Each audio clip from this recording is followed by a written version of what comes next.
સ્કંદ 3 અધ્યાય 19 દૈત્ય હિરણાક્ષનો વધ.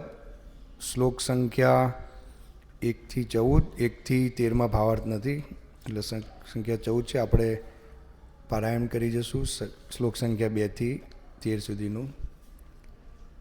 શ્લોક સંખ્યા 2. તત સતત્પન મુખચરંતમ તત સપંતમ મુખચરંતમકૂતો ભયમ જદાનો તત્ય ગદયાહનાવશુરકમક્ષજ. તત પછી સપ્તમ શત્રુને મુખમ બ્રહ્માની નાસિકામાંથી પ્રગટેલા ભગવાને ઉછલીને પોતાની સામે નિર્ભયપણે ધૂમી રહેલા શત્રુ હિરણાક્ષની હડપચી ઉપર પોતાની ગદાથી પ્રહાર કર્યો. શ્લોક સંખ્યા 3.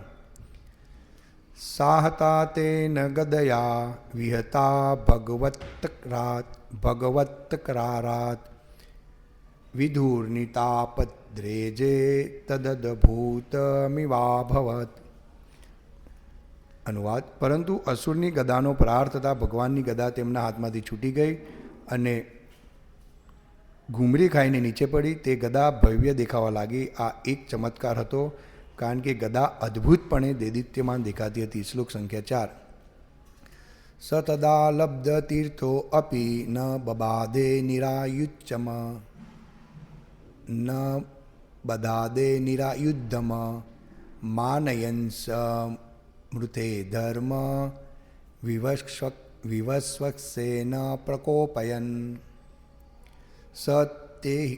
અનુવાદ. અસુરને પોતાના શસ્ત્ર સહિત થયેલા શત્રુ ઉપર અંતરાય વગર આક્રમણ કરવાનો ઉત્તમ અવસર મળ્યો હતો, છતાં તેણે દંદ્ર યુદ્ધની આચાર સંહિતાનો આદર કર્યો, જેથી ભગવાનના ક્રોધને ભડકાવ્યો.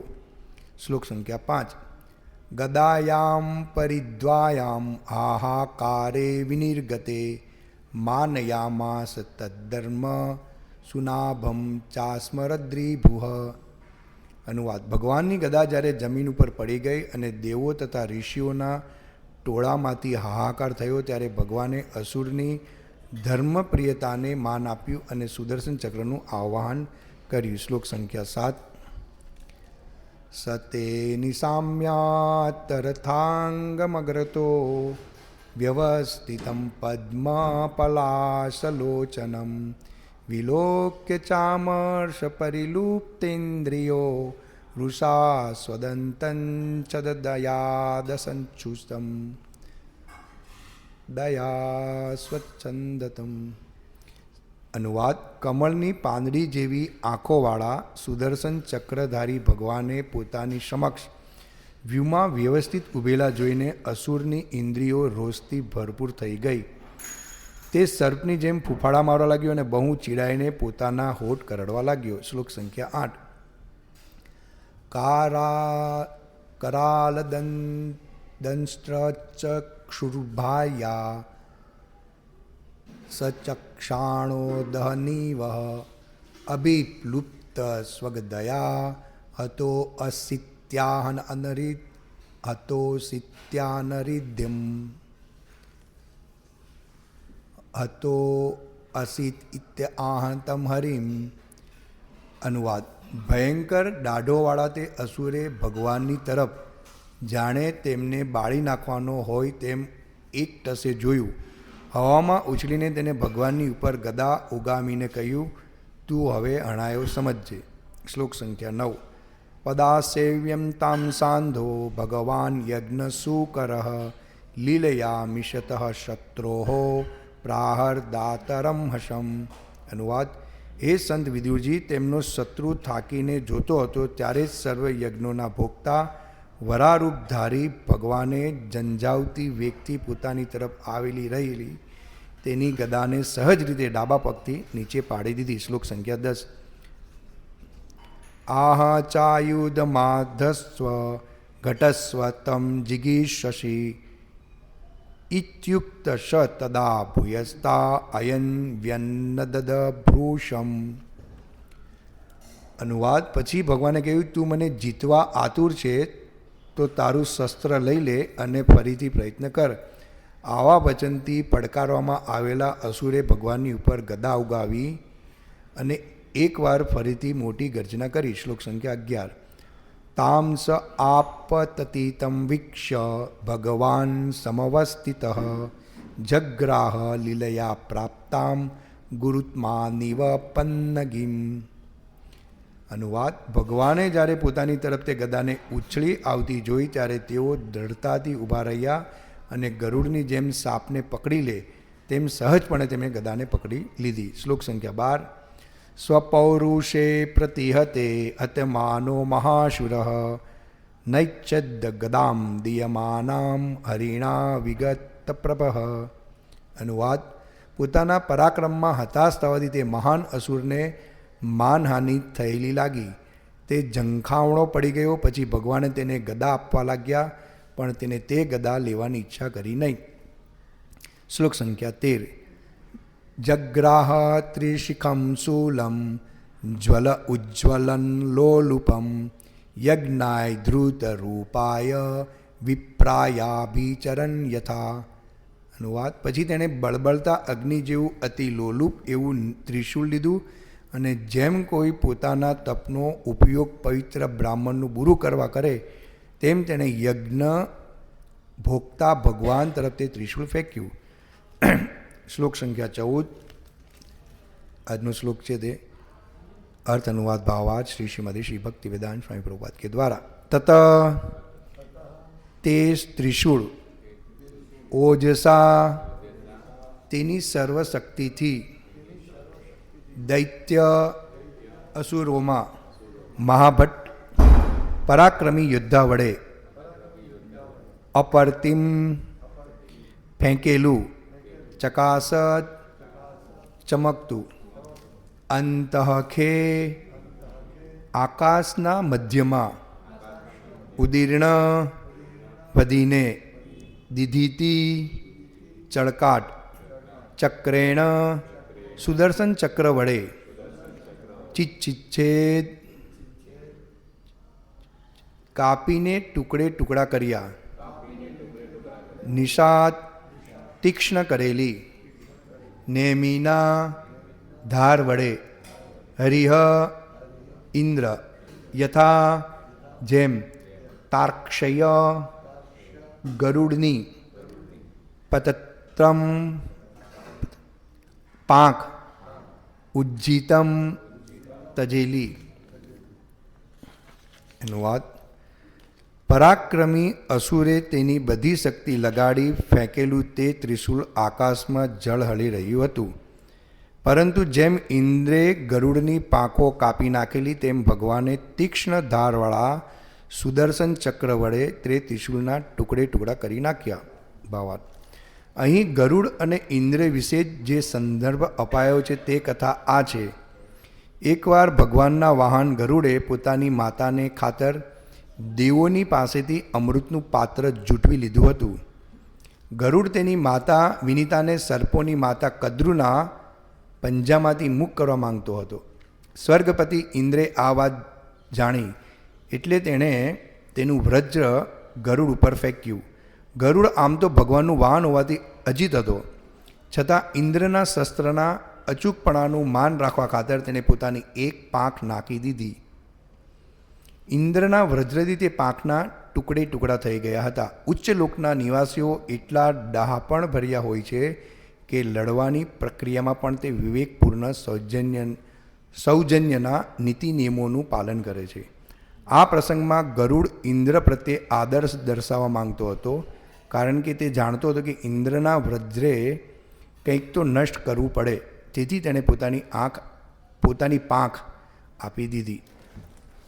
ઓમ અજ્ઞાનતિમિરદાન્યસ્ય જ્ઞાનાંજનશલાકયા ચક્ષુરુન્મિલિતમેન તસ્મૈ શ્રી ગુરુવે નમઃ. વંદેહં શ્રી ગુરુઃ શ્રીયુતપદકમલં શ્રીગુરુन् વૈષ્ણવવાચ શ્રીરૂપં સાગ્રજાतं સહગણ રઘુનાથાવિतं तं સજીવં સાદ્વૈतं સાવધૂतं પરિજનસહિત કૃષ્ણ ચૈતન્ય દેવમ શ્રી રાધા કૃષ્ણ પાદાન સહગણ લલિતા શ્રી વિશાખામિતાન છે. હે કૃષ્ણ કરુણા સિંધુ દીનબંધુ જગતપતે ગોપેશ ગોપિકાકાંત રાધાકાંત નમસ્તુતે. તપ્તકાંચન ગૌરાંગી રાધે વૃંદાવનેશ્વરી વૃષભાનુસુતદેવી પ્રણમામિ હરિપ્રિયે વાંછા કલ્પતરુભ્ય કૃપા સિંધુભેવ ચ પતિતાનાં પાવનેભ્યો વૈષ્ણવેભ્યો નમો નમઃ. શ્રી કૃષ્ણ ચૈતન્ય પ્રભુ નિત્યાનંદ શ્રી અદ્વૈત ગદાધર શિવાસાદિ ગૌરભક્તંગ. હરે કૃષ્ણ કૃષ્ણ કૃષ્ણ હરે હરે, હરે રામ રામ રામ હરે હરે. હરે કૃષ્ણ. શ્લોકમાં સમય નીકળી ગયો. તો દૈત્ય હિરણ્યાક્ષનો વધ. ભગવાન હિરણ્યાક્ષ સાથે યુદ્ધ કરે છે. શ્લોકમાં તાત્પર્ય નથી, પણ અસુરો કેટલા ક્રૂર હોય છે, ક્રૂર, ગુસ્સાવાળા. અને એ થાકી જાય છે અને ખબર પડે છે કે પરાસ્ત થવાના, એટલે વધારે ગુસ્સા થઈ, પણ કદાચ પણ હાર નથી સ્વીકારતા. તો પ્રભુપાદા હવે 14મા શ્લોકમાં કહે છે, પરાક્રમી અસુરે તેની બધી શક્તિ લગાડી ફેંકેલું તે ત્રિશૂલ આકાશમાં જળહરી રહ્યું હતું. બધી સંપૂર્ણ શક્તિ લગાડી અને એને ભગવાન પર ત્રિશૂલ આકાશમાં જળી રહ્યું, તે ભગવાન પર ફેંક્યું સંપૂર્ણ શક્તિ લગાડીને. પછી પ્રભુપાદ એને સરખાવે છે કે ત્રિશૂલની અસર કઈ રીતે થઈ. તો પરંતુ જેમ ઇન્દ્રે ગરુડની પાંખો કાપી નાખેલી, તેમ ભગવાને તીક્ષ્ણ ધારવાળા સુદર્શન ચક્ર વડે તે ત્રિશૂલના ટુકડે ટુકડા કરી નાખ્યા. એટલે અસુરોને વરદાન મળેલું હોય છે દેવી દેવતાઓ દ્વારા, ખાસ કરીને બ્રહ્માજીને શિવજી દ્વારા. તો એ લોકોને તલવાર આપવામાં આવે છે, ત્રિશૂળ આપવામાં આવે છે ઇત્યાદિ, કે આના દ્વારા તમે કોઈનો વધ કરી શકો છો કે એને ઈજા પહોંચાડી શકો છો. હા, તો ભગવાનના સુદર્શન ચક્રએ એને ટુકડા ટુકડા કરી નાખ્યા. તો પ્રભુપાદ કહે છે કે આ અસુરો એવા બુદ્ધિવાળા, એની પાસે બુદ્ધિ નથી હોતી. અસુરો પાસે કોઈ નીતિ નિયમ નથી હોતા. યુદ્ધના પણ નીતિ નિયમોનું પાલન નથી કરતા. પણ દેવતાઓ જે છે તે પ્રભુપાદ લખે છે કે ઉચ્ચ લોકના નિવાસીઓ એટલા બધા ડાપણ ભર્યા હોય છે કે લડવાની પ્રક્રિયામાં પણ તે વિવેકપૂર્ણ સૌજન્યના નીતિ નિયમોનું પાલન કરે. નીતિ નિયમનું પાલન કરે. જ્યારે વક્રાસુર લડતો હતો ઇન્દ્ર સાથે, અસુર હતો, પણ એને જ્ઞાત હતું કે હું શરીર નથી, આત્મા છું. આખો ઇન્દ્રને ગળી જાય છે, ગદા મારે છે, છતાં પણ પાછો ઊભો થાય. પણ એને એવું છે કે હું આ શરીર છોડીશ ત્યારે ભગવાનનું સ્મરણ કરતાં કરતાં હું શરીર છોડું. તો આ ભક્તિનો પાવર છે કે અંત સમયે નારાયણ સ્મૃતિ આપણને કરાવી દે છે ભક્તિ. એમ એટલે કહેવાનું મિનિંગ એમ છે અહીંયા કે ઉચ્ચ લોકના નિવાસીઓ પણ એટલા વિવેકપૂર્ણ હોય છે કે જે સૌજન્યના નીતિનું પાલન કરે છે. એટલે જ્યારે અહીંયા પ્રભુપાદ શાસ્ત્ર આધારિત કથા કહી છે, આમાં એક્ઝામ્પલ આપ્યું છે કે ગરુડની જે માતા હતી બે, વિનીતા અને કદ્રુ. એટલે જ્યારે આ બંનેમાં શરત લાગે છે. એકવાર મને બહુ યાદ નથી, પણ આ રીતની કંઈ સ્ટોરી છે કે સફેદ ઘોડો હોય છે, એ આકાશમાં વિચરણ કરતો હોય છે. તો ગરુડની માતા વિનીતા એમ કહે છે કે આની પૂંછ જે છે આખો સફેદ ઘોડો છે, એમ કે ટોટલી. અને કદ્રુ કહે છે કે ના, એની પૂંછ કાળી છે. તો બંનેમાં શરત લાગે છે. અને કદ્રુના જે પુત્રો હોય છે, જે સર્પ, એને કહે છે કે આગલે દિવસે આ ઘોડો આવશે તો તમે પૂંછ પર લપેટાઈ જજો, એટલે વિનીતા શરત હારી જશે. આ રીતનું કપટ કરે છે. અને પુત્રો બધા જે સર્પ હોય છે તે પૂંછડી પર બધા લપેટાઈ જાય છે. અને આ રીતે કપટ કરીને પછી ગરુડની માતા વિનીતાને દાસી બનાવી દે છે. હવે એ દાસીમાંથી મુક્ત કરવા માટે જે કદ્રુ છે તે કહે કે સ્વર્ગમાંથી અમૃત લઈ આવો એટલે હું આને મુક્ત કરી દઉં. તો આ રીતે ગરુડ કેટલા યોજન જાય, તમે સમજો. ભગવાનનો ભક્ત જે છે, અને એ શરીર દ્વારા બધા જે આવરણો છે, તમે સમજો, પૃથ્વીનું છે, અગ્નિનું છે, બધું પાર કરતાં કરતાં એ સ્વર્ગ તરફ જાય છે. અને ત્યાં બધા દેવતાને પરાસ્ત કરે છે. અને ઇન્દ્ર છેલ્લે જોઈ છે કે દેવતાઓ પરાસ્ત થઈ રહ્યા, તો એ ગરુડની સામે વજ્રનો પ્રહાર કરે. જ્યારે ગરુડને બધા આશીર્વાદ હોય છે ઋષિઓના ને ઇત્યાદિના, કે કદા પણ અપરાજિત નહીં થશે એમ કરીને, પણ ઇન્દ્રને પણ કોઈ વજ્ર આપેલું છે કે આ વજ્રનો તું ઉપયોગ કરજે, વજ્રનો, જે કદા પણ નિષ્ફળ નહીં જશે પ્રહારમાં. એટલે ગરુડ શું કરે છે, ગરુડને ખબર છે નીતિ નિયમ કે આ દેવતાઓ છે અને એને કોઈ વચન આપેલું છે, ને ઇન્દ્રના વજ્રનું માન રાખવા ખાતર એ પોતાનું પાંખ એક કાઢી નાખે છે અને ઇન્દ્રના વજ્રથી એ પાંખના ચૂરે ચૂરા થઈ જાય. હા, એટલે પ્રભુપાદ અહીંયા કહે છે કે ગરુડ આમ તો ભગવાનનું વાહન હોવાથી અજીત હતો, છતાં ઇન્દ્રના શસ્ત્રના અચૂકપણનું માન રાખવા ખાતર તેને પોતાની એક પાંખ નાખી દીધી. ઇન્દ્રના વજ્રથી તે પાંખના ટુકડે ટુકડા થઈ ગયા હતા. ઉચ્ચ લોકના નિવાસીઓ એટલા ડાપણ ભર્યા હોય છે કે લડવાની પ્રક્રિયામાં તે વિવેકપૂર્ણ સંજયના નીતિનું પાલન કરે છે. આ પ્રસંગમાં ગરુડ ઇન્દ્ર પ્રત્યે આદર દર્શાવવા માંગતો હતો, કારણ કે તે જાણતો હતો કે ઇન્દ્રના વજ્રે કંઈક તો નષ્ટ કરવું પડે, તેથી તેને પોતાની પાંખ આપી દીધી એમ. એટલે એનું માન રાખ્યું. એટલે દેવતાઓ માન સન્માન રાખે, જ્યારે અસુરો માન સન્માન નથી રાખતા. હા, એ બુદ્ધિહીન હોય છે અને હંમેશા વિનાશ જ નહોતો રહે. એ લોકોને એમ થાય કે આપણે પ્રગતિ કરી રહ્યા છે. પ્રભુપાદ લખે છે આપણે શ્રીમદ ભગવદ્ ગીતામાં યથારૂપમાં દેવી તથા આસુરી પ્રકૃતિમાં શ્લોક સંખ્યા 9માં આવા નિષ્કરોને અનુસરનારા આત્મજ્ઞાન ગુમાવી દીધેલા બુદ્ધિહીન આસુરી લોકો એવા અહિતકર અને ભયાવક કાર્યોમાં પરોવાલા રહે છે કે જે જગતના વિનાશ માટે હોય છે. આસુરી લોકો એવા કાર્યમાં વ્યસ્ત રહે છે કે જગતને વિનાશ પ્રતિ દોરી જશે. ભગવાન અહીં કહે છે કે તેઓ ઓછી બુદ્ધિવાળા હોય છે. ભૌતિકતાવાદી કે જેમને ઈશ્વર વિશે કોઈ કલ્પના હોતી નથી, તેઓ એમ માની લે છે કે પોતે પ્રગતિ કરી રહ્યા. એટલે જ્યાં આધુનિક પ્રગતિ થઈ રહી છે તો એ લોકો એમ સમજે છે કે અમે પ્રગતિ કરી રહ્યા, પણ વાસ્તવિક વિનાશની તરફ જાય છે. જેમ અત્યારે આપણે જોઈએ છીએ યુદ્ધ થઈ રહ્યું છે, પણ એ યુદ્ધ શેને માટે થયું કે આને હકથી અમે લઈ લઈએ, અમારા એરિયામાં છીએ કે આ ના માલિક અમે બને, અહમ મમેથી. હા, નીતિ નિયમ વગરનું કોઈ નીતિ નિયમ જ નહીં. નગર એક રાજા હા હોસ્પિટલમાં બોમ્બ મારે, ઘરમાં બોમ્બ મારે, જે લોકોની જીવન જરૂરિયાત વસ્તુ છે ત્યાં પણ બોમ્બ મારી દે. હા, જે સમુદ્રમાંથી એમ કહેવાય છે ઈરાનમાં પ્લાન્ટ હતો સમુદ્રનો, કે એમાંથી પાણી ખારું આવે અને એ પાણી બધે મીઠું થઈને સપ્લાય થાય, તો અમેરિકાએ એના પર બોમ્બનો પ્રહાર કરી દીધો. હા, તમે સમજ્યા? એટલે કોઈ નીતિ નિયમ નહીં.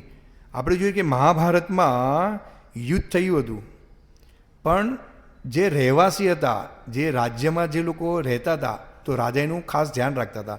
યુદ્ધ ખાલી સૈન્ય અને રાજા વચ્ચે જ થતું હતું, અને એમાં પણ એને ચુનૌતી આપવામાં આવતી હતી કે હું તમને ચુનૌતી આપું છું, તો એ જે બે રાજા હોય કે બે મહારથી હોય તે લડે, એની વચ્ચે કોઈ બીજું નહીં આવી જાય એમ, જ્યાં સુધી ચુનૌતી. એટલે આ ક્ષત્રિયની એક નીતિ નિયમ હતા કે એને પડકારવામાં આવે તેની સામે યુદ્ધ કરતા હતા. ગમે તેને એવું નહીં કે આને મારી નાખે એટલે પીલાને મારી નાખો, આ છે તો આને મારે, એવું નહીં.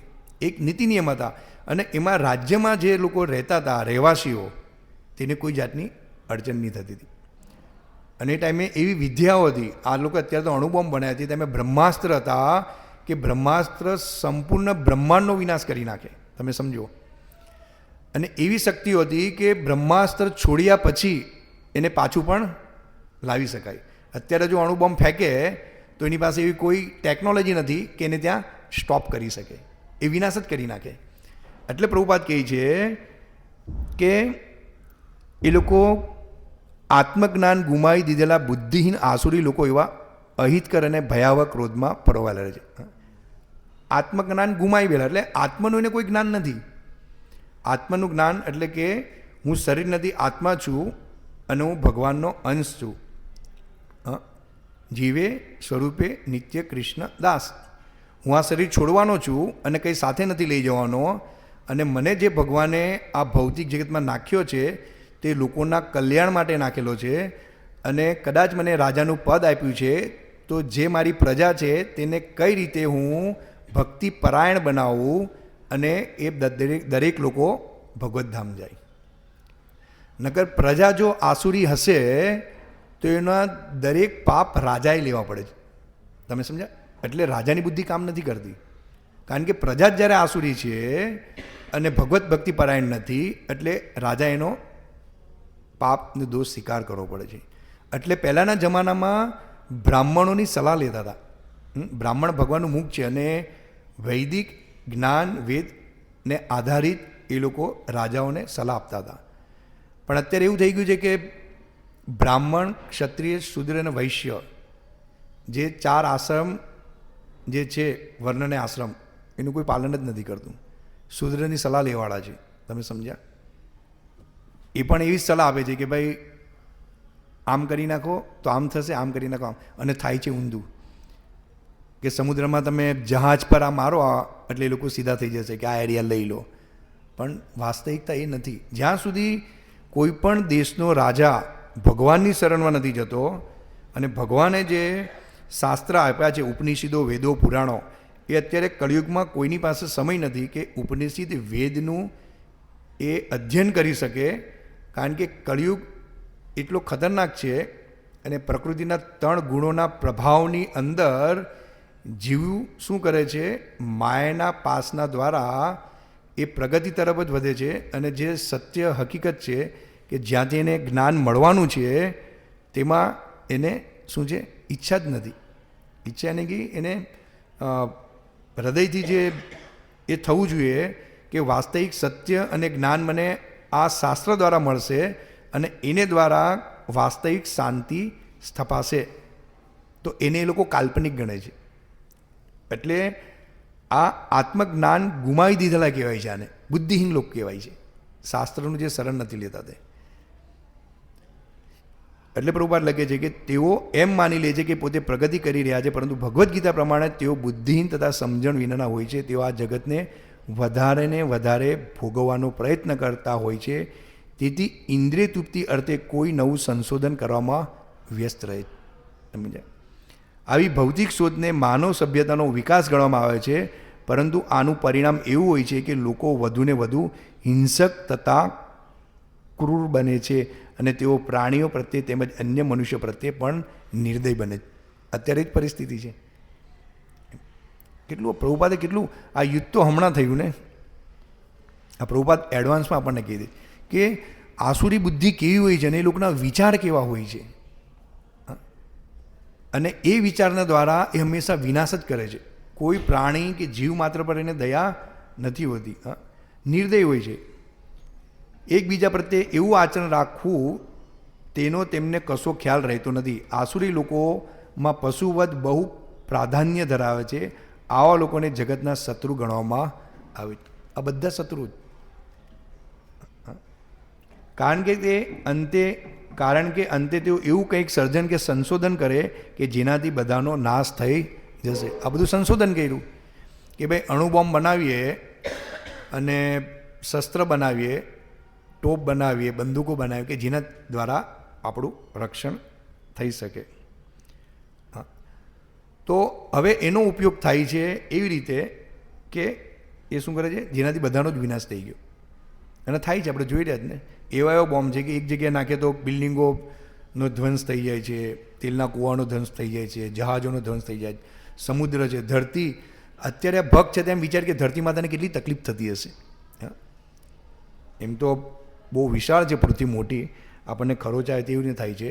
પણ ભક્ત વિચારે કે પૃથ્વી જે માતા છે, જેને હિરણ્યાક્ષ આપણે જોયું કે રસાતલમાં લઈ ગયેલા ભગવાન દાંત પર લાવેલા હતા. એ જ પૃથ્વી પર આ લોકો ઘા મારી રહ્યા છે. સમુદ્ર પણ એક દેવતા છે, એમાં પણ બોમ્બનો પ્રહાર થઈ રહ્યો. સમજ્યા ને? તો આ પણ દેવતા છે ને, દેવતાને જ્યારે તકલીફ થાય છે ત્યારે આ બધું ઉથલ પાથલ થઈ. તો આ લોકો આ નથી વિચારતા. જે મનુષ્ય છે તેને હાનિ થાય છે, પશુ છે તેને હાનિ થાય છે, પૃથ્વી દેવીને હાનિ થાય છે, સમુદ્ર દેવતાને હાનિ થાય છે, અને લોકો એમ અને એ જે ચાલ્યા જ કરે છે પણ આનો કોઈ વિચાર નથી કરતા. આ છે આસુરી વૃત્તિ અને આસુરી બુદ્ધિ કે જે બીજાનો વિચાર જ નથી કરતા અને અંતે શું કરે છે? વિનાશ તરફ જ આગળ જાય. પરોક્ષ રીતે આ શ્લોક અણુશાસ્ત્રોના આવિષ્કારની પૂર્વ કલ્પના કરે છે કે જે વિશે આજે સમગ્ર જગત ગર્વ ધરાવે છે. કોઈ પણ ક્ષણે યુદ્ધ થઈ શકે છે અને આ અણુશસ્ત્રો વિનાશ સર્જી શકે છે. આ પ્રભુપાદ લખે. આવી વસ્તુઓ જગતના વિનાશના ઉદ્દેશથી જ ઉત્પન્ન કરાય છે અને અહીં તેનો સંકેત કર્યો છે. આવા શસ્ત્રો નિરીશ્વરતાને લીધે જ શોધાય છે, પરંતુ તેઓ જગતમાં સુખ શાંતિ માટે હોતા નથી એમ. એટલે જગતમાં સુખ શાંતિ કદા પણ નહીં આપી શકે એમ.